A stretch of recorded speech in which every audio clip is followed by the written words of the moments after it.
Hello and welcome to this video about a very special example of Ken Ishiwata's edition of Marantz CD63 Mark II.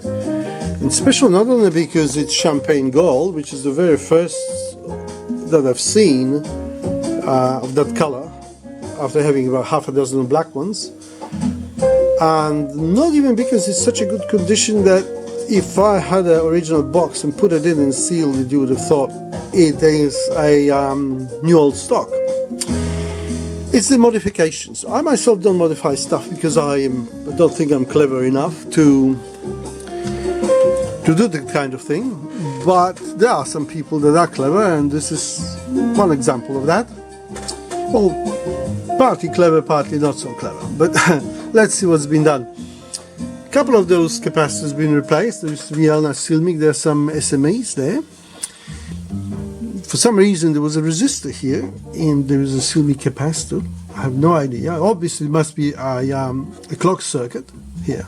Maybe some modification for stability. And on the H-dams you see a couple of MKP or MKT capacitors and new RCA connectors at the back, which admittedly are better than the original ones. Now what is really strange is that at the back there used to be a muting circuit for transistors and for Elna Silmic capacitors and some resistors.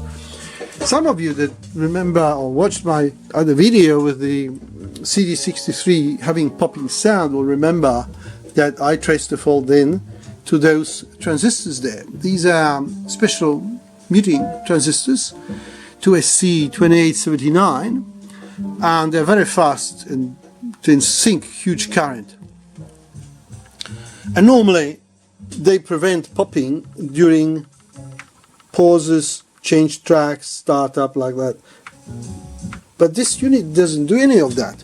So even though the whole circuit there has been removed, so you have an output from HDAM going straight to RCAs, somehow they've done a muting circuit in some different fashion. And there's a HDAM, you can see what's inside. There are two differential pair of MOSFETs and some bipolars, and obviously it's more fancy circuit than some op-amps that are used, or maybe better quality. At least that's what Marantz claims. So this is a good part of it, and I'm gonna leave it alone because obviously somebody went through a lot of trouble and I have no idea how the muting was done there, so maybe there is something underneath. But there's another bit. This bit is with power. Maybe some of you more observant have noticed that these units normally come in with captive power cord that goes straight into those tabs, whereas in here somebody fitted IEC connector and a couple of copper rods going straight to the board. There's also a missing, I think, transot there. But that's not so clever, because there's 240 volts on those exposed copper rods. If you don't believe me, well, there it is. 240 volts straight up. If you touch it, you die. And these units normally come with even a crossbar there for straightening probably a chassis. Well, this crossbar has been removed. I'm going to fit one and I'm going to isolate those things because well, I cannot go back to captive cord because the hole in the chassis has been enlarged. So I have to double insulate them and make it safe. And obviously you will see it's copper rods, but at least if somebody opens it up and dies, you won't be liable for that, and I won't be liable for that. So that's it. That's not so clever.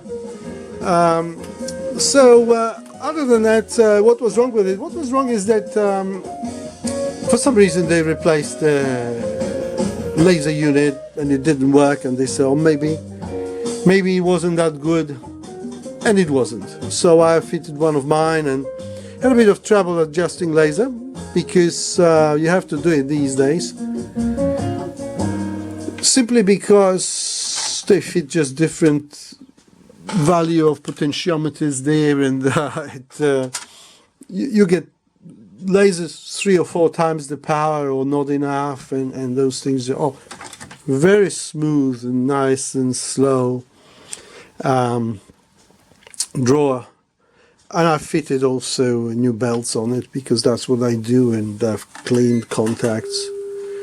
So number 8 works fine, and 15 as well. These are the hardest to play tracks on that CD, with a huge 0.9 of a millimeter interruptions in data layer. And for those who would want to know, it plays very scratched CDRs as well with these, and reads table of contents instantaneously. And also, you know, it jumps to tracks nicely, forward and backward, and it winds like the best of them. Maybe not as good as KSS 151, but still pretty damn good. Okay, well, thank you very much. This will be available on eBay, but it won't be cheap. I would want $1,000 for this because it's so unique, and I spent a lot of time fighting around with power, and I have to sort out the output, but it's a very nice unit. Well, thank you very much for your time. Bye bye.